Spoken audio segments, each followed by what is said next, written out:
विजय शंकर मेहता जी कर रहे हैं। उन्होंने मुझे भी बहुत सुंदर सा मूर्ति जिस प्राण प्रतिष्ठा करके उन्होंने दिया था और मेरे पूजा स्थल में विराजित हैं, तो मैं पंडित विजय शंकर मेहता जी का धन्यवाद करता हूं। आदरणीय महंत राम सुंदर दास जी गौ सेवक आयोग के अध्यक्ष हैं और हमेशा उनका सानिध्य, उनका आशीर्वाद हमें मिलता रहा है।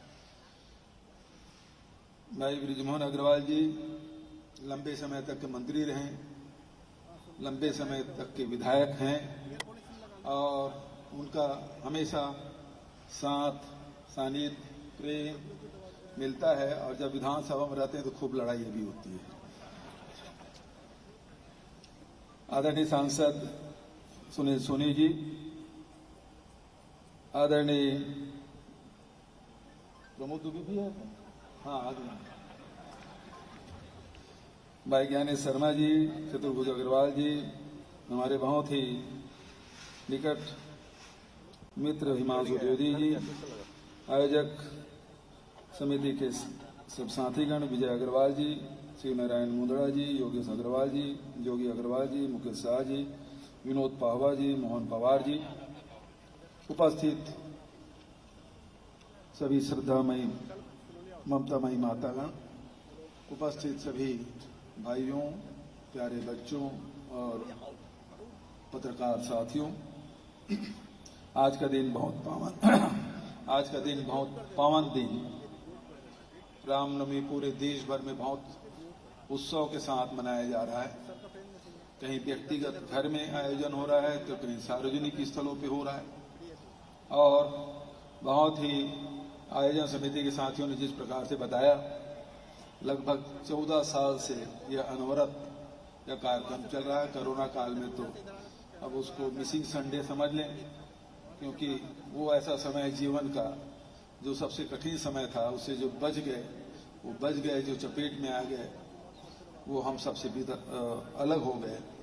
तो उस समय तो कोई सार्वजनिक कार्यक्रम संचालित नहीं था, तो इसलिए हम कह सकते हैं कि पूरे 12 साल से लगातार यह कार्यक्रम संचालित हो रहा था। आयोजक साथियों को मैं बहुत बधाई देता हूं कि पूरे निष्ठा के साथ, श्रद्धा के साथ इस प्रकार के आयोजन आप सबने किया है। इसके लिए मैं साधुवाद देता हूं और धन्यवाद इसलिए कि उन्होंने कृपापूर्वक मुझे आमंत्रित किया और सम्मान भी दिया और साथ ही आप सब श्रद्धालुओं के दर्शन करने का अवसर दिया। पहले भी मंचों में विजय शंकर मेहता जी को हम लोग अनेक मंचों में सुने, हनुमान जी के बारे में, हनुमान चालीसा की इतना अद्भुत व्याख्या करते हैं कि बस शुरू करते हैं और कब समाप्त हो जाता है पता नहीं चलता। तो ऐसे सजे हुए शब्दों में पूरे भक्ति के साथ, और हनुमान जी तो भक्ति, ज्ञान और शक्ति के समुच्चय हैं। उससे बड़ा कोई योगी नहीं, उससे बड़ा कोई भक्त नहीं, उससे बड़ा कोई ज्ञानी नहीं, उससे बड़ा कोई बलशाली नहीं। ऐसा चरित्र शायद कभी हमारे वेदों में, पुराणों में और किसी ग्रंथों में आपको नहीं मिलेगा जो हनुमान जी के चरित्र है। तो उसके बारे में पंडित विजय शंकर मेहता जी जैसे जो निरंतर साधना में रत हैं, ऐसे ही व्यक्ति उसके बारे में व्याख्या कर सकते हैं। पंडित महंत राम सुंदर दास जी हैं, इनके मुखारबिन से हमने भी अनेक बार रामायण के बारे में 9 दिन तक लगातार रामायण का आयोजन भी करते हैं, तो उनके मुखारबिन से हम लोग सुनते हैं। तो मैं हनुमत चरित्र के बारे में आप लोगों के सामने और खासकर 2 हस्ती यहाँ बैठे हैं, उनके सामने यदि कुछ कहूँ तो ये समझिए कि सूरज को दीपक दिखाने जैसे। फिर भी आप लोगों ने जो स्वागत किया, अभिनंदन किया, उसके मैं हृदय से धन्यवाद देते हुए पुनः पंडित विजय शंकर मेहता जी, महंत राम सुंदर दास जी के श्री चरणों में नमन करते हुए, हनुमत जी को नमन करते हुए, राम दरबार को नमन करते हुए, आप सबको प्रणाम करते हुए अपने वाणी को विराम दूंगा। धन्यवाद। जय हिंद, जय छत्तीसगढ़। बोलिए सियावर रामचंद्र की, पवन सुत हनुमान की। धन्यवाद। धन्यवाद माननीय मुख्यमंत्री जी। लीजिए, अब हम शुरू करने जा रहे हैं आज के इस कार्यक्रम का जो मुख्य अंश है, हनुमान चालीसा पाठ, और उसके बाद पंडित विजय शंकर मेहता जी का व्याख्यान हम सभी आज के विषय पे शुरू करेंगे। सर्वप्रथम हम सभी हनुमान चालीसा का पाठ एक साथ करेंगे, सामूहिक रूप से करेंगे। 1.25 करोड़ से ज्यादा लोग आज पूरे विश्व में हनुमान चालीसा का पाठ कर रहे हैं और रायपुर की इस धरती से शुरू हुआ ये पाठ आज पूरे विश्व में हर घर में फैल चुका है। जय श्री राम।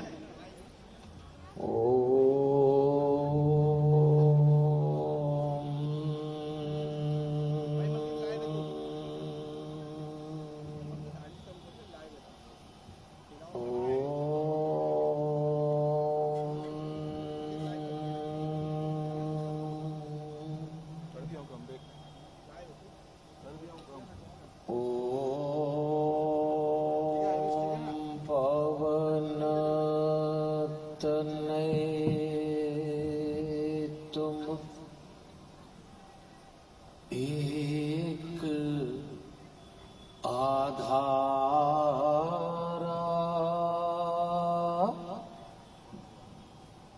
कथा कहूँ मैं मति अनुसारा।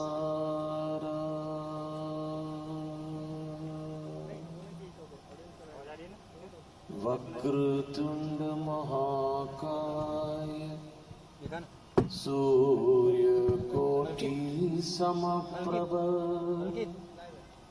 निर्विघ्नं कुरु मे देव शुभकार्येषु शुभ सर्वदा।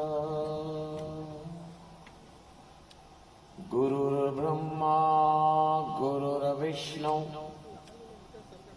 गुरुर्देव महेश्वर गुरुर्साक्षात् परब्रह्म तस्मै श्री गुरुवे नमः। परमपिता परमेश्वर की बड़ी अनुग्रह भरी दृष्टि है और भगवान की असीम अनुकंपा है कि आज हम सब लोग एक शाम जीवन के नाम श्री हनुमान चालीसा के महापाठ के इस पावन अनुष्ठान में उपस्थित हुए हैं।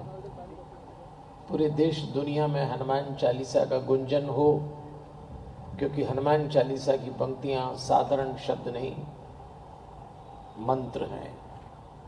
एक एक पंक्ति में हनुमान जी ने शब्दावतार लिया है। तो आइए, मैं हमारे आयोजकों से आग्रह करूंगा, व्यवस्था करें और हम सब आज सामूहिक रूप से एक ही समय एक ही धुन में श्री हनुमान चालीसा रूपी मंत्र का महापाठ करेंगे। आइए आरंभ करते हैं।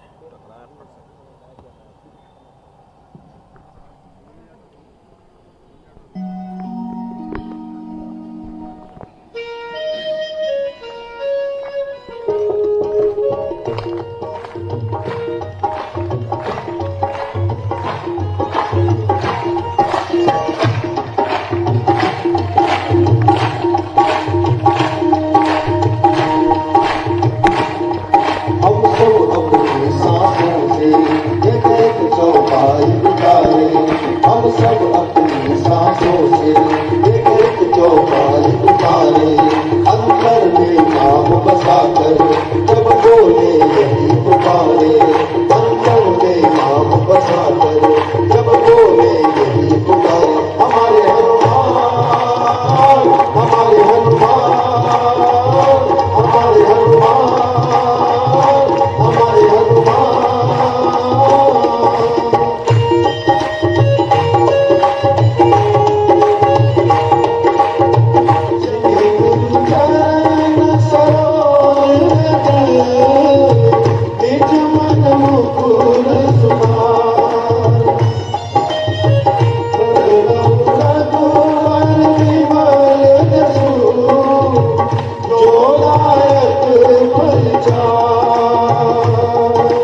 केसरी नंदन तेज प्रताप महाजगबंदन विद्यावान गुणी अति चातुर राम काज करवे को आतुर प्रभु करे करुणे को रसिया राम लखन सीता मन बसिया हमारे हनुमान हमारे हनुमान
भारत सरकार की चक्रमयी झांकी को सादर प्रणाम करते हुए देवलोकवासी स्वामी नारायण देव तीर्थ जी, स्वामी सत्यमित्रानंद गिरी जी, माँ प्रेमा पांडुरंग जी का पुण्य स्मरण करते हुए जौना पीठाधीश्वर आचार्य महामंडलेश्वर स्वामी अवधेशानंद गिरी जी को नमन करते हुए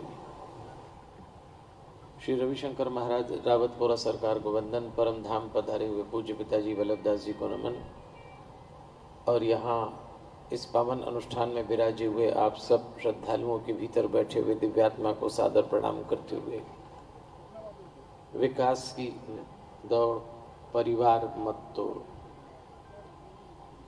माली यदि समझदार हो तो कांटों से झगड़ा नहीं करता, बागड़ का काम ले लेता है। मुश्किलों में ही मौके निकलते हैं, परेशानियों से ही पुरुषार्थ हमें पार लगाता है और कठिन की कोख से करिश्मों का जन्म होता है। इस समय हमारा देश विकास, प्रगति, इन सब की चुनौती का सामना तो कर ही रहा है और हो सकता है एक दिन हम जो चाहते हैं वो सारे सपने पूरे हों, लेकिन एक खतरा हमको भूलना नहीं चाहिए। कहीं ऐसा ना हो कि हमारे पास वो सब हो जो विकास की परिकल्पना में है, लेकिन हम परिवारों से हाथ न धो बैठें। परिवार की व्यवस्था भारत की पूंजी है। तो देवियों और सज्जनों, इस बार का महापाठ हम अर्पित कर रहे हैं, समर्पित कर रहे हैं इस भाव को कि जो हनुमान भक्त हैं, जिनके जीवन में वैष्णव शैली है, जो धीर गंभीर हैं, वो परिवार को लेकर विचार करेंगे। देखते ही देखते हम दो युग में प्रवेश करने वाले हैं, एआई और रोबोट युग। आर्टिफिशियल इंटेलिजेंस और रोबोट का युग है। आप मेरी बात पे शायद विश्वास न करें, पर आने वाले 10 साल में हमारे घरों में सारे काम ऑटोमेशन से होंगे। अभी होने लगे। आपकी निजी जीवन शैली पे ऐसा सर्विलांस आएगा कि आपकी निजता दांव पे लग जाएगी। अब जो भी कर रहे हैं, बोल रहे हैं, सुन रहे हैं, इस पे वॉच हो रहा है। ये टेक्नोलॉजी है। इस सब के बीच में हमको परिवार बचाना कोई सामान्य काम नहीं है। तो ये जो महापाठ है, पूरे देश में अलग अलग शहरों में 72वां है और रायपुर का 15वां है। आज इस महापाठ में प्रवेश करते हैं उस प्रसंग के साथ कि जब विभीषण भगवान श्री राम की शरण में आए और भगवान राम ने उनको शरण दी, तो भगवान को देखते ही विभीषण जो है कुछ ऐसा बोल गए कि भगवान को भी हंसी आ गई। अपने भैया से लात खा के आए और भगवान दिखे तो तुरंत बोल दिया, बस आप मिल गए, अब कुछ नहीं चाहिए। बड़े लोगों को देख के ऐसे ही मुंह जबान फिसलती लोगों की, विभीषण की भी फिसल गई। अरे भगवान ने कहा क्यों भाई? बोले मुझे तो आप मिल गए तो अब कुछ नहीं चाहिए, सारी दुनिया छोड़ दूंगा आपके लिए। कुछ लोग परिवार छोड़ देते हैं परमात्मा को प्राप्त करने के लिए। कुछ लोग कहते हैं परिवार बड़ी बाधा है ईश्वर को प्राप्त करने में। अब जो राम जी ने विभीषण से कहा वो सुनिए और उसी से आज हम अपने विषय में चलेंगे। जब विभीषण को बैराग जाग गया कि बस आप मिल गए, कुछ नहीं चाहिए, तो भगवान ने कहा ठहरो विभीषण, मेरी बात सुनो। और उन्होंने, भगवान ने 10 बातें विभीषण से ऐसी बोली, तुम्हें मुझे प्राप्त करने के लिए 10 बातें नहीं छोड़ना है। ये कोड ऑफ कंडक्ट है परमात्मा का। चलिए सुनते हैं क्या बोला। श्री राम कहते हैं, जननी जनक बंधु सुत दारा, तनु धनु भवन सुहद परिवारा। ये 10 बातें। जननी, मां को नहीं छोड़ना है। जनक, पिता को नहीं छोड़ना है। बंधु, जननी जनक बंधु, भाई को नहीं छोड़ना है। सुत, बच्चों को नहीं छोड़ना है, संतान को। और दारा मतलब पत्नी को नहीं छोड़ना है। ये पहले 5 हो गए। उसके बाद भगवान कहते हैं, तनु धनु भवन सुहृद परिवारा। न तन को छोड़ना है, न धन को छोड़ना है। सुहृद मित्र को भी नहीं छोड़ना है, परिवार को भी नहीं छोड़ना। ये 10 बातें राम जी ने विभीषण से कहा, मुझे प्राप्त करने के लिए 10 छोड़ने की जरूरत नहीं है। तो विभीषण ने कहा, इन्हीं 10 का तो चक्कर है महाराज, इनके कारण ही तो आप नहीं मिलते। हाँ, तो कईयों को नहीं मिलते हैं, कईयों को माता पिता की तकलीफ, किसी को भाई की, किसी को बहन की, घरवाली की, तो बहुत सारे लोगों को है। अब देखो भगवान कितना ध्यान रखते हैं, तनु धनु भवन, न तन छोड़ना है, घर भी नहीं छोड़ना, भवन भी नहीं छोड़ना, मित्र नहीं छोड़ना, परिवार, अंतिम शब्द परिवार नहीं छोड़ना। तो फिर विभीषण ने कहा करें क्या? अब देखो भगवान जो सूत्र बता रहे हैं उसको ध्यान से सुनना। भगवान ने कहा, विभीषण, सबके ममता ताग बटोरी। इन 10 बातों में जो हमारी ममता होती है, ताग यानी उसका धागा बनाओ, बट लगा के। इनमें जो हमारी ममता है उसका धागा बनाओ। सबके ममता ताग बटोरी, और मम पद मन ही बांध परी डोरी। और वो जो धागा बनाओ उससे तुम्हारे मन को मेरे पैरों से बांध दो, तो फिर तुम्हें ये 10 बातें तकलीफ नहीं देंगी, और ये 10 जीवन में रहते हुए भी मैं तुम्हें मिल जाऊंगा। तो अब हमको विचार करना चाहिए। 10वें क्रमांक में भगवान ने कहा था परिवारा, परिवार नहीं छोड़ना है। आज हमारा विषय ये है, और ये सब परिवार के ही हिस्से हैं। और जिस तरह की जीवन शैली आएगी, टेक्नोलॉजी आई, भावनाएं गई, एक बटन दबाओ सब काम होने लगा, इसलिए भी खतरा बढ़ रहा है। मैं टेक्नोलॉजी का विरोधी नहीं हूं, लेकिन आप ध्यान रखना, विभीषण को जब बात समझ में थोड़ी कम आ रही थी तो भगवान ने वजन देने के लिए एक बात और बोल दी कि विभीषण, जो इन 10 की ममता का धागा बना के अपने मन को मेरे पैरों से बांधता है, सुनो विभीषण, वो मुझे कैसा लगता है। अस सज्जन मम उर बस कैसे, ऐसे सज्जन लोग मुझको कैसे लगते हैं? तो वो भगवान कहते हैं, लोभी हृदय बसयु धनु जैसे, जैसे लोभी के हृदय में धन बसता है, ऐसे लोग मेरे हृदय में बसते हैं। इतनी बड़ी कक्षा दी है। तो ये तो पक्का हो गया कि ये 10 बातें भगवान के लिए मत छोड़िए। और उसमें जो 10वीं बात थी परिवार। क्यों परिवार छोड़े हम? बल्कि हमारी तो इस समय जिम्मेदारी है, सीखें राम से। राम का एक परिवार छूटा था अयोध्या का कैकेयी के कहने से, लेकिन राम जब चले तो राम ने जंगल में कितने ही परिवार बना लिए। आपकी नीयत साफ हो तो नीति आपका साफ देती है, और नीयत साफ नहीं हो तो अपने घर का कबाड़ा करोगे। तो ध्यान देना, आपके भीतर का राम जागेगा, परिवार बच जाएगा। आपके भीतर की मंथरा जागी, आपके भीतर का शकुनी जागा, परिवार टूट जाएगा। इसलिए, और ये कोई व्यक्ति नहीं है मंथरा और शकुनी, हमारे भीतर की वृत्ति है। जिसने अंगड़ाई ली उसका घर टूटा। हम सबके भीतर एक शकुनी है, मौके मौके उछल आता। हम सबके भीतर एक मंथरा है। तो भगवान ने कहा, तुम्हारे मन की मंथरा, तुम्हारे मन की शकुनी को नियंत्रण करो और उसका धागा बना के मेरे पैरों से बांध दो, तो शायद तुम्हें इतनी बाधा नहीं आए। इसलिए देवियों और सज्जनों, भगवान जो कह रहे हैं, अब तुलसीदास जी ने वही बात हनुमान चालीसा में लिखी। अगर आपको याद हो तो हनुमान चालीसा में भगवान यही कहते हैं कि जैसे लोग जब इन 10 बातों को नियंत्रित कर लें, मेरे हृदय में ऐसे बसते हैं। भगवान अपने हृदय में बसाने को तैयार है। तो हृदय को लेकर बहुत तुलसीदास जी संवेदनशील थे। जिन्हें परिवार बचाना हो, उन्हें दिमाग पे काम नहीं करना है, उन्हें दिल पे काम करना है। देखो, तेज दिमाग से बाहर की दुनिया चलती है, और खुले और बड़े दिल से घर की दुनिया चलती है। उल्टा मत कर लेना। अगर दिल से दुनिया चलाओगे तो दूसरे निपटा देंगे, तुमको पता भी नहीं लगेगा। और दिमाग से घर चलाओगे तो घर भी उलझ जाएगा। घर दिल का सौदा है। इसलिए आपको याद हो कि हनुमान चालीसा की अंतिम पंक्ति में तुलसीदास जी ने क्या लिखा? पवन तनय संकट हरण मंगल मूर्ति रूप, राम लखन सीता सहित हृदय बसहु सुरभूप। भगवान को बसाने के लिए अगर कोई अच्छा स्थान है तो अपना हृदय है, और जैसे ही आप हृदय पे जीना सीख गए, बस फिर भर अपना ही घर बैकुंठ हो जाता है। आज हमारे घरों में कलह क्यों है, अशांति क्यों है? आदमी या तो घर में मन से काम करता है या मस्तिष्क से काम करता है। पूरे समय खोपड़ी चलाते हैं कुछ लोग, पूरे समय, तो बस फिर घर तो टूटना ही है। इसलिए तुलसीदास जी ने आरंभ में ही लिखा है, और भगवान ने तो कह दिया कि मैं तुम्हें अपने दिल में बैठाने को तैयार हूं। तो तुलसीदास जी ने कहा आप बैठाओ बैठाओ, आप हमारे दिल में बैठो। भगवान ने कहा मैं तेरे दिल में आने को तैयार हूं।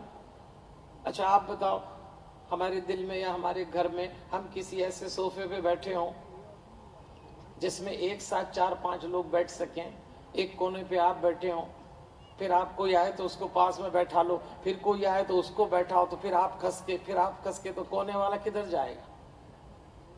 नीचे ही गिरेगा। तो भगवान कहता है तू कितनों को बैठा लेता है?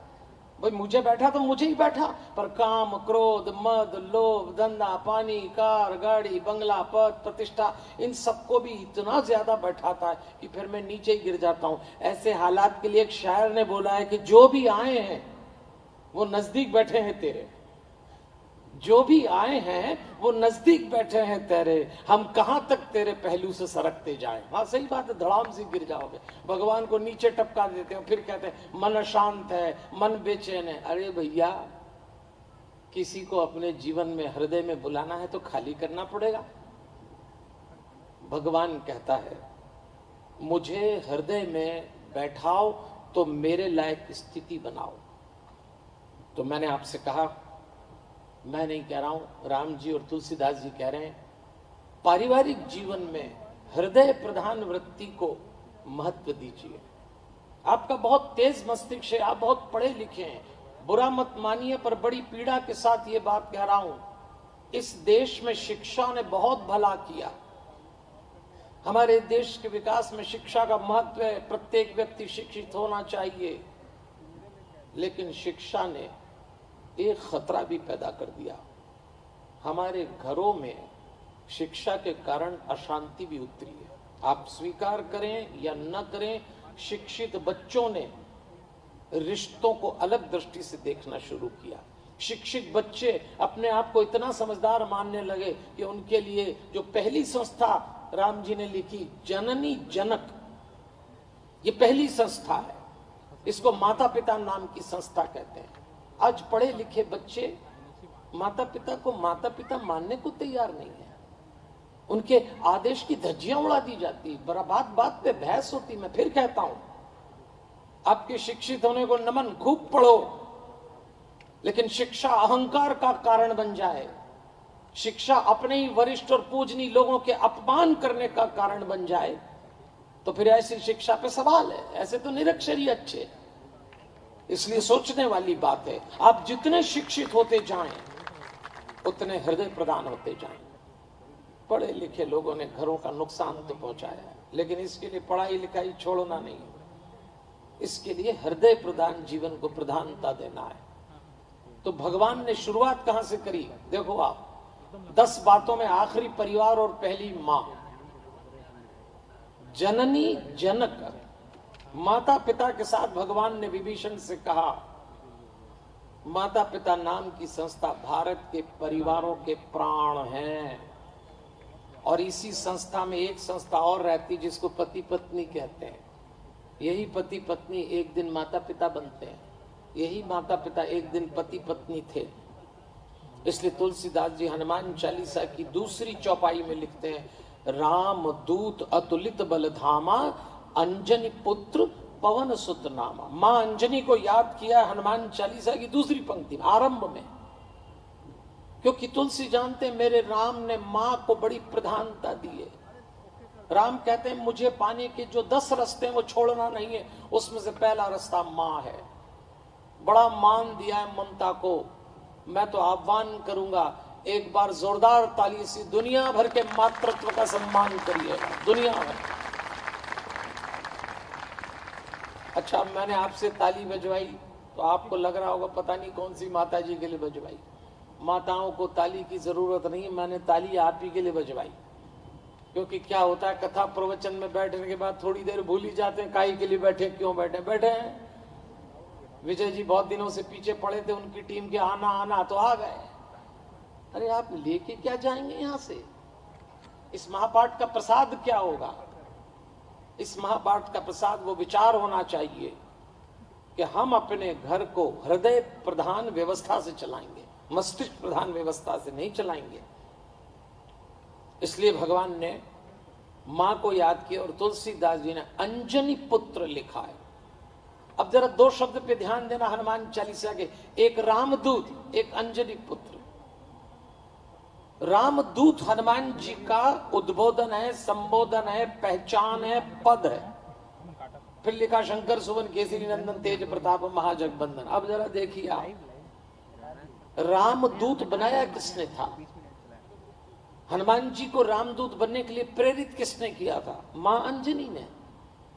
हनुमान जी तो बचपन में इतने उपद्रवी, इतने उत्तेजित स्वभाव के थे कि सूरज को खा लिया, ब्रह्मांड हिल गया। माता को बड़ी चिंता हुई कि ये बचपन में इतना उपद्रवी, बड़ा होके पता नहीं क्या करेगा। और जो चिंता अंजनी माता को, वो आजकल हमें अपने बच्चों को देख के होती। सब आंख के गोले हो रहे हैं सब। आपको मालूम है 1985 के बाद जो बच्चे पैदा हुए, 1985 की घटना मालूम है आपको?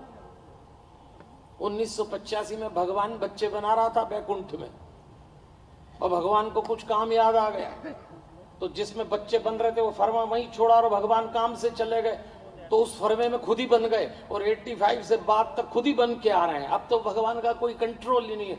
इस समय 85 की बात की जो संतानें आंख का गोला हो रही हैं, तब क्या करेंगे?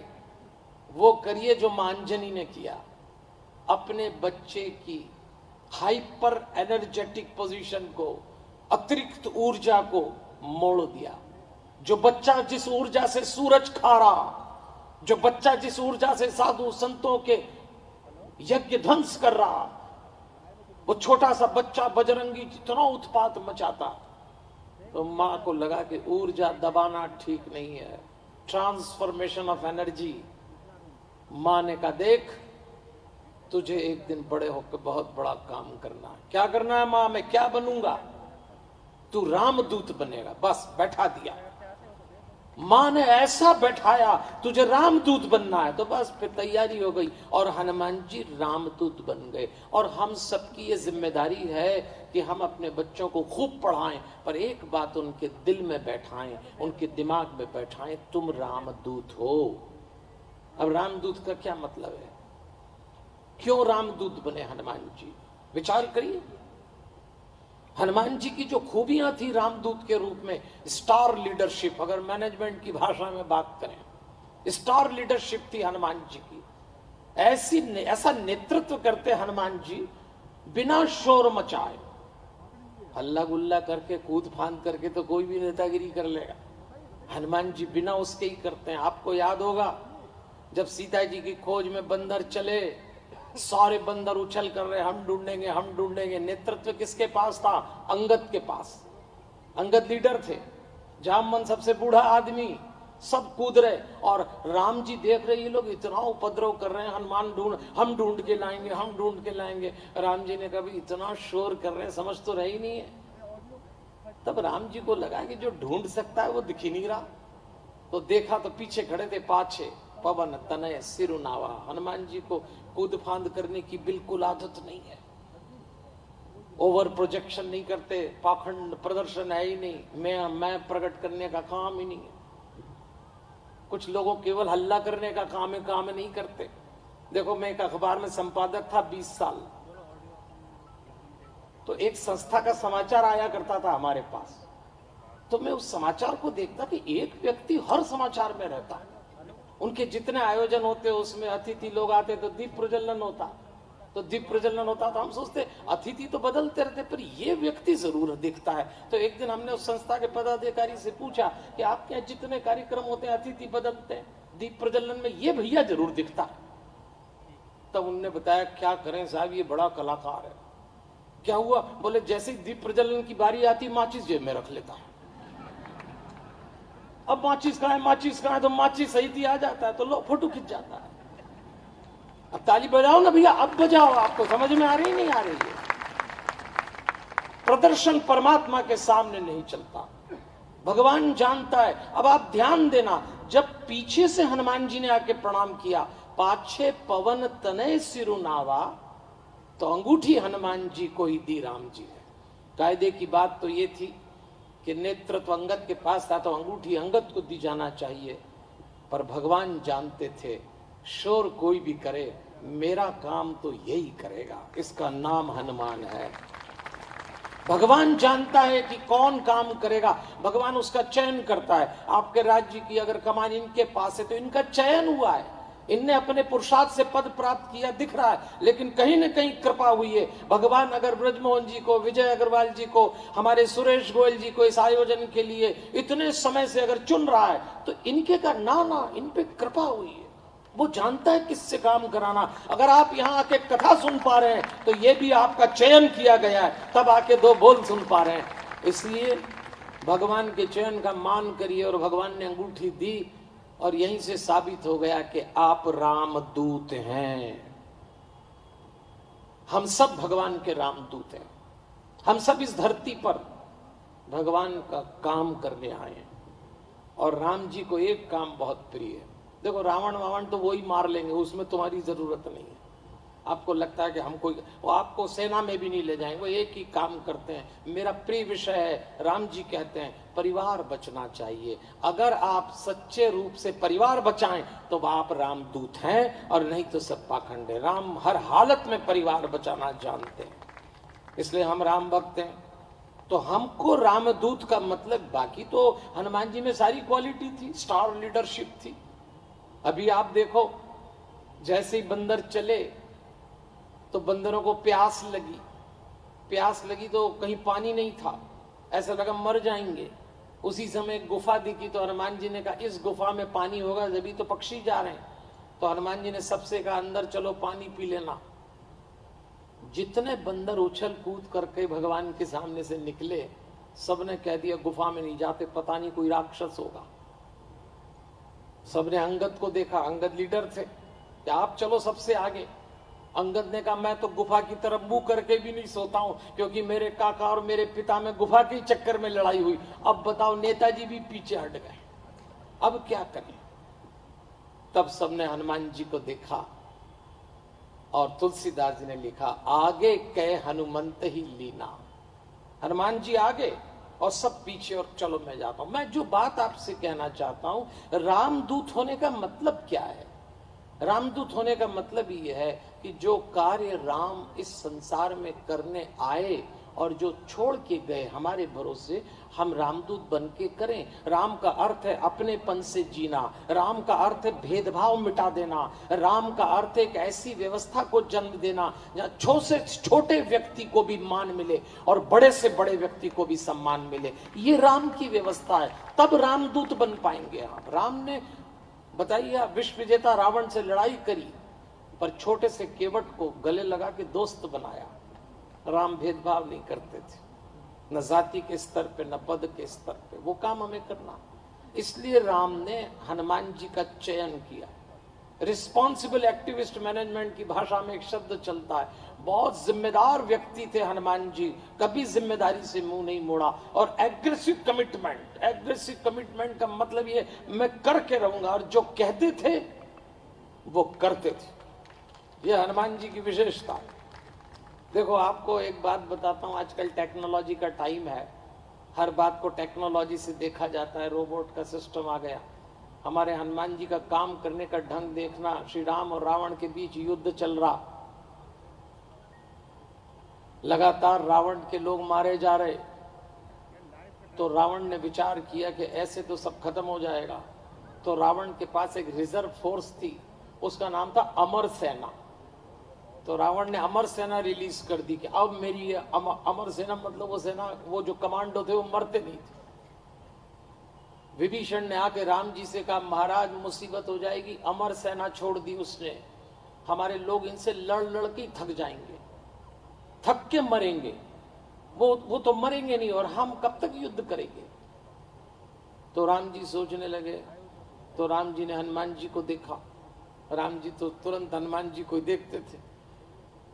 विभीषण ने कहा इनको क्या देख रहे हैं महाराज, आप ही कुछ करो। तो राम जी ने कहा यही करेगा। सबने कहा ये क्या करेंगे, अमर सेना से कब तक लड़ेंगे, पूरी उम्र हो जाएगी हनुमान जी की, अमर सेना मरेगी नहीं। तो राम जी ने कहा ये सब मुझे नहीं मालूम पर करेगा ये। तो राम जी ने कहा हनुमान अमर सेना आइए, बहुत परेशान हो रहे हैं। विभीषण हाँ बोले महाराज आप आज्ञा दो। देखो आप एग्रेसिव कमिटमेंट, कोई सोच भी नहीं सकता था हनुमान जी अमर सेना के साथ क्या करेंगे। और हनुमान जी अमर सेना से भिड़ गए। थोड़ी देर तो लड़ाई करी, मरना तो था नहीं उनको। तो हनुमान जी ने पूरी अमर सेना को अपनी पूंछ में लपेटा और उड़ के ऊपर ले गए और ऊपर ले गए और पृथ्वी के गुरुत्वाकर्षण के क्षेत्र से बाहर ले गए। पृथ्वी के ग्रेविटेशनल फोर्स से कोई बाहर चला जाए तो फिर नीचे नहीं आ सकता, वहीं लटका रह जाता है। ऊपर ले जाके सबको छोड़ दिया, बोले बेटा तुम अमर रहो और नीचे के सीन देखो, बस अब दर्शक बने रहो, पूरे टाइम ही लटके रहे।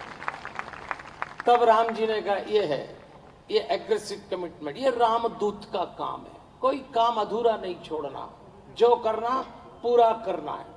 इसलिए याद रखिए हम सब रामदूत हैं। मां अंजनी ने अपने बेटे को रामदूत बनाया सिर्फ इसीलिए। और आज हमारी भी सबसे, मैं तो इस विषय पे केंद्रित हूं कि हम रामदूत बन के अपने परिवार बचाए। अभी ब्रिजमोहन जी ने कहा बच्चे पढ़ लिख के, सच बात है। मनोवैज्ञानिक तो कहते हैं भारत का हर चौथा घर एक बूढ़ा और एक बूढ़ी से भरा हुआ है। ऐसी बात भी नहीं कि बच्चे आना नहीं चाहते, लेकिन क्या करें, अब उनके पास भी समय नहीं है। पूरी जीवन शैली ऐसी बन गई है, आप चाह के भी अपनों के साथ नहीं रह सकते। इसलिए जब आप हृदय से जीते हैं तो आपके शरीर से निकलने वाली तरंगें अपने आप पॉजिटिव हो जाती हैं। तो कम से कम मैं तो हमेशा कहता हूं माँ बाप को इस बात का दुख नहीं कि बच्चे दूर चले गए, उन्होंने ही भेजा। माँ बाप को इस बात की पीड़ा होती कि बच्चे दूर जाके भूल गए। भूल मत जाना अपने लोगों को, भूल मत जाना अपने रिश्तों को। दिमाग से काम करोगे भूल जाओगे और दिल से काम करोगे तो कभी नहीं भूलोगे। इसलिए ये रिश्ते निभाने के लिए, परिवार बचाने के लिए हृदय बसों सुरभू, हनुमान चालीसा में हृदय को बड़ा महत्व दिया गया है। तो हमारे राम जी महाराज कहते हैं जननी जनक बंधु सुत दारा, बंधु सुत और दारा। अगले 3 आ रहे हैं 5 में से, पहले 5 में से भाईचारा। बंधु मतलब आपका भाई आपकी बहन, सुत मतलब आपकी संतान बेटा बेटी, और दारा मतलब जीवन साथी, स्त्री है तो पुरुष, पुरुष है तो पत्नी। भगवान कहते हैं इस संबंध को भी बड़े ध्यान से देखना। अच्छा ये जो संबंध है ना, 3 संबंध बंधु सुत दारा, इस संबंध में बड़ा रस है। इसलिए तुलसीदास जी ने हनुमान जी के लिए लिखा राम लखन सीता मन बसिया, रामचरित सुनबे को रसिया। इन 3 संबंधों का रस ही इसमें है कि आप एक दूसरे के लिए जिए। तुलसीदास जी जब हनुमान जी को रसिया लिख रहे हैं तो किसी ने पूछा कि आप ये क्या कर रहे हैं। रसिया तो उस व्यक्ति को कहा जाता है जो भोग विलास में डूबा, लेकिन तुलसीदास जी कहते हैं हनुमान जी हृदय में प्रेम रस से सराबोर है, इसलिए रसिया है। इसलिए आपको अपने परिवार में ये रस बना के ही रखना पड़ेगा देवियों और सज्जनों। यदि आप अपने परिवार में रसहीन हो गए, नीरस हो गए। अब आप देखिए अभी कोविड के बाद अचानक भारत के घरों में लोग चिड़चिड़े हो गए, अचानक भारत के घरों में लोग उदास हो गए। कोविड के साइड इफेक्ट जो दिख रहे हैं वो तो दिख ही रहे हैं, पर कुछ साइड इफेक्ट तो ऐसे दिख रहे हैं देवियों और सज्जनों कि आपको आश्चर्य होता है। उसमें एक बीमारी आजकल और आ गई है, आप सोच भी नहीं सकते वो बीमारी कौन सी है। आपके घर में होगी, शायद आप ही के जीवन में होगी, कोई बड़ी बात नहीं कह रहा हूं। आप फील करना कि वो बीमारी कोविड के बाद आपको भी हो सकती है। उस बीमारी का नाम है चिड़चिड़ापन। ये आजकल अचानक भारत के घरों में उतर है। क्रोध तो एक बार फिर भी ठीक है, आप क्रोध कर लो, चलो थोड़ी देर बाद आपको मालूम है, लेकिन चिड़चिड़ापन कोविड के बाद परिवारों में उतर आया। अब आपको लगता है चिड़चिड़ापन क्या होता है, तो चलो मैं आपको एक उदाहरण देता हूं। चिड़चिड़ापन का एक उदाहरण है, कोई आपके घर का मेंबर 8-10 घंटे काम करने के बाद घर आए और घर में जो मेंबर है, चाहे उसकी पत्नी हो और कोई हो, दरवाजा खोल के उसको देखे और उससे पूछे क्या बात है, आज बड़े थके नजर आ रहे हो, तो सीधा सा उत्तर है हाँ। लेकिन अगर चिड़चिड़ेपन की वृत्ति उतर आई तो सामने वाले ने पूछा क्या बात है, आज बड़े थके नजर आ रहे हो, तो सामने वाला बोलेगा और क्या, मजे मार के आ रहे क्या, कुछ भी बोलते रहते हो, बस चला काम। अब ये जो बैठा ये भी भरा ही बैठा था, ये भी बोलता है अरे सीधे मुंह बात किया करो, तो तुम्हारा तो मुंह ही नहीं लगना, तो दूर हटो, हम भी कौन चाहते हैं। चलिए अंताक्षरी, चलिए अंताक्षरी। आप लोगों की बात नहीं कर रहा हूं, आपके घर में ऐसा नहीं होता, आपके घर में तो कोई किसी पे नहीं चिढ़ता, लेकिन आज ऐसा हो रहा है। तो कैसे परिवार बचाएंगे? कहां चला गया प्रेम, अपनापन, मान, आदर, मीठी भाषा, कहां चली गई? इसलिए ध्यान देना। हनुमान जी के लिए हनुमान चालीसा में जब जब तुलसीदास जी कोई पंक्ति लिखते हैं बहुत सोच समझ के लिखते हैं, बहुत सोच समझ के। इसलिए आपको याद हो, लिखा राम दूत अतुलित बल धामा। एक शब्द देखना आप जरा, अतुलित।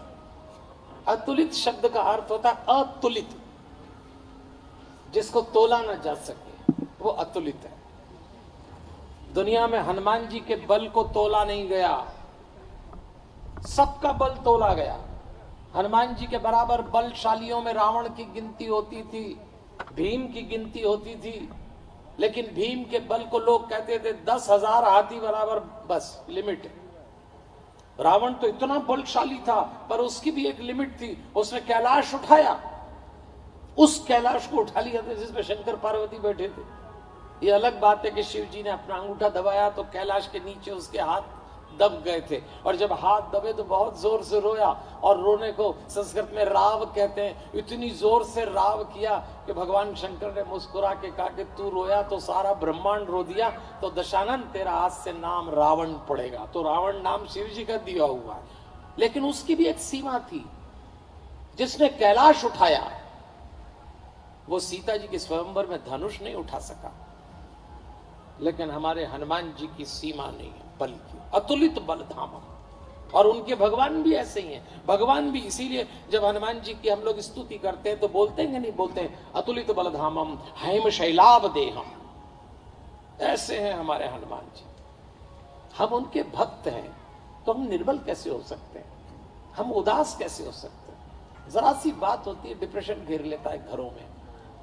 मुझे भारत के घरों में जिन जिन बातों की चिंता, उसमें एक बात की फिक्र ये भी है, देखते देखते पढ़े लिखे बच्चे डिप्रेशन में आ गए। ये नई बीमारी आई, जिसको देखो वो डिप्रेशन में आ जाता है, उदासी में आ जाता है, एंजाइटी में आ जाता है, सुसाइडल टेंडेंसी बढ़ गई, आत्महत्या करने का विचार करता है। लेकिन अगर आप हनुमान भक्त हैं तो आप किसके भक्त हैं? अतुलित बल धामा। हनुमान जी के बल की कोई काउंटिंग नहीं हो सकती। हनुमान जी पहाड़ भी उठा सकते हैं, द्रोणागिरी पर्वत उठा के लाए, और हनुमान जी पहाड़ को गाड़ भी सकते हैं। जब लंका जाना था तो जय गिरी चरण दे हनुमंता चले सुगा पा ताल तुरंता। जो पहाड़ उठा भी दे और पहाड़ गाड़ भी दे, उनका नाम हनुमान है, इसीलिए वो अतुलित बल धामा है। आज ऐसे देवता को याद कर रहे हैं हनुमान चालीसा के माध्यम से, तो उनके भक्तों को तो कम से कम अपने घर में उदासी नहीं आने देना चाहिए। आइए, हनुमान चालीसा की छठी चौपाई, हम धीरे धीरे अपने समय की सीमा में पहुंच रहे हैं।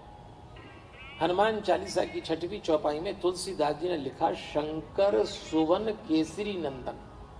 माता पिता दोनों को याद किया। इसीलिए मैं बार बार कहता हूं, जिन परिवारों में माता पिता नाम की संस्था बचेगी वो परिवार बच जाएंगे। देखो, आज इस एक संस्था के डगमगाने से बात की सारी संस्थाएं डगमगा गई। माता पिता नाम की संस्था डगमगाई तो पति पत्नी नाम की संस्था में भी कलह आ गया। अंडर करंट बड़ा टेंस चल रहा है इस रिश्ते में, और इस कारण संतानें भी गड़बड़ हो गई। आज लोग माता पिता बनना नहीं चाहते। ये एक नया कार्यक्रम चालू हुआ है आजकल, delay the marriage, delay the child. शादी की उम्र एक होती थी, पहले के लोग कोई कम अकल थे क्या, सोच समझ के शादी करते भी इस उम्र में हो जाना चाहिए। लेकिन आज बच्चे कहते हैं थोड़ा और, अभी करियर बना लें, अभी करियर बना लें। अच्छा ठीक है भाई, एक लिमिट थे। और शादी होने के बाद बच्चे तो प्लानिंग का विषय हो गए। पहले तो आनंद का विषय थे, कब हो जाते थे पता ही नहीं लगता था। 5-7 गिनते तो 100 में आ गए, अब रोको भैया 5 हो गए। अब एक पैदा करना, उसमें भी इतनी प्लानिंग चल रही है, अभी बेबी प्लानिंग चल रही है। हमको अभी पिछले दिन एक नए बच्चे मिले, शादी नई शादी हुई थी, उन्होंने हमको प्रणाम किया। ये बात तो मैं आपको कितनी बार सुनाता हूँ। अभी ब्रजमोहन जी जो चिंता कर रहे थे वो मेरी भी चिंता है। दोनों ने आके प्रणाम किया हमको, नया जोड़ा बिल्कुल। हमने भी दिया आशीर्वाद, पूछा भाई तुम्हारा क्या चलता है? बोले अपनी ज्वाइंट फैमिली है। मैंने कहा बहुत अच्छी बात है, आजकल कहाँ ज्वाइंट फैमिली वाले मिलते हैं। तो मैंने पूछा तुम्हारी फैमिली में, तुम्हारी ज्वाइंट फैमिली में कितने मेंबर है? बोले हम दोनों। अब तो सही है, तुम दोनों ही ज्वाइंट रहो, आजकल यही सबसे बड़ी ज्वाइंट फैमिली है। तो मैंने उनसे पूछा शादी को कितने टाइम हुआ? बोले 1-2 साल, 1.5 साल हुआ होगा। एनिवर्सरी मना रहे थे। तो मैंने कहा बाल बच्चे नहीं, अभी तो बेबी प्लानिंग चल रही। बेबी प्लानिंग चल रही, बताओ, बेबी प्लानिंग का विषय हो गया भैया, करो प्लानिंग, उसमें कोई दिक्कत नहीं है। मैं इसकी आलोचना नहीं करता, आप पढ़े लिखे लोग हैं, आपको करियर बनाना है, लेकिन फिर वही बात कहूंगा, विकास की दौड़ परिवार मत तोड़। ऐसा कोई करियर मत बनाना जिसकी नींव परिवार न हो। परिवार नहीं टूटना चाहिए। इसलिए खास तौर पे मैं पढ़े लिखे बच्चों से कहता हूं, माता पिता नाम की संस्था का मान करिएगा।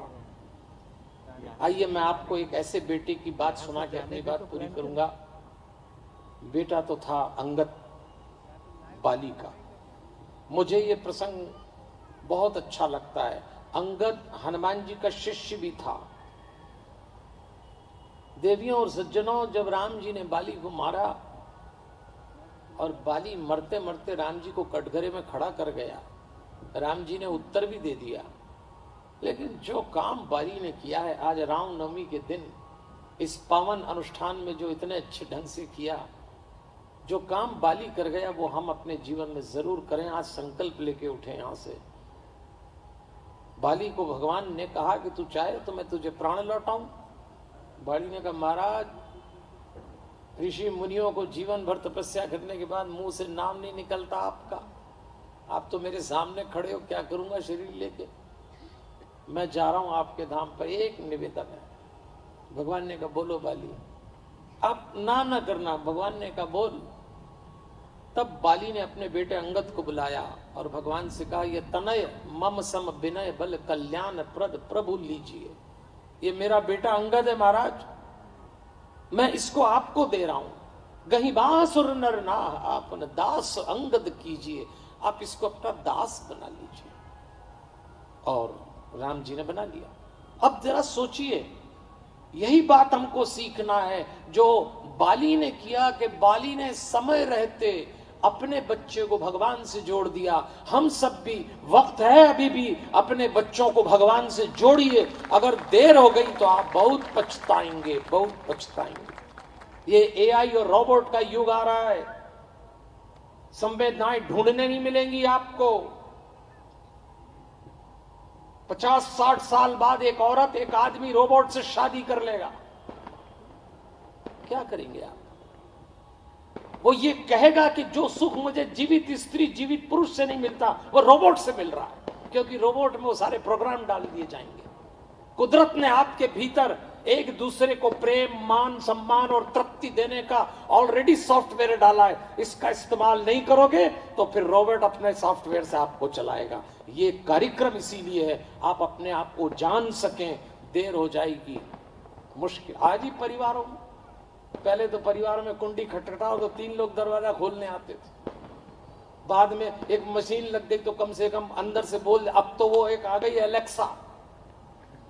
आप में से जिसने एलेक्सा का यूज किया होगा, सारे ही काम वो करती। भाई अब तो सारे ही, तुम्हारी औलादे भी पैदा वो ही करेगी, फिर कहां से रोआओगे परिवार? होश में आइए, होश में। मैं दकियानूसी बात नहीं कर रहा। साइंस और टेक्नोलॉजी का भरपूर उपयोग करिए, पर जीवन में जब साइंस टेक्नोलॉजी आए तो ब्रेन से करना। जब हृदय का काम आए, साइंस टेक्नोलॉजी अलग होगी। जीवित रिश्ते बताइएगा, तब जाके परिवार बचेगा, तब जाके। तो चलिए, मैं अपनी बात खत्म करने के लिए, हमारा समय भी होता है, अतिथि बैठे हैं। देखो टेक्नोलॉजी में संवेदनाएं कैसे पी लेते हैं। एक सत्य घटना हमारे साथ घटी, आपसे शेयर कर रहा हूं। हमारे परिचित एक भैया हैं, बहुत व्यस्त रहते हैं, 8-10 घंटे काम करते हैं। एक बार उन्होंने हमसे कहा पंडित जी घर आइए। हम भी पहुंच गए और मैंने देखा कि वो घर आई थे उस समय तो अपने ड्राइंग रूम में बैठे थे, उनकी पत्नी हमारी भाभी जी सामने खड़ी, और दोनों की बॉडी लैंग्वेज देख के लग रहा था कि हमारे आने के पहले कुछ लंबी खिंच गई है। ऐसे बैठे थे दोनों। अब आपको तो आइडिया ही नहीं है कि पति पत्नी लड़ते हैं तो मुंह कैसे हो जाते हैं। आप तो अलग ही दिख रहे हो सब लोग, आपके तो नूरानी चेहरे से पता भी नहीं लगता। एक बार जोरदार अपने लिए ताली बजाइए। आपको जो बात मालूम नहीं वो बता रहा हूं मैं आपको। उनका मूड खराब, भाभी जी का, भाई साहब भी थोड़े ठीक नहीं दिख रहे। हम आए तो हमने कहा क्या बात है, सब ठीक है?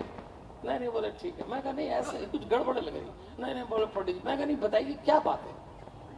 भरे बैठे थे, फूट पड़े, अरे पंडित जी दिमाग खराब हो गया मेरा। कैसे हो गया? किसने कर दिया? अपनी पत्नी। मैं कैसे कर दिया?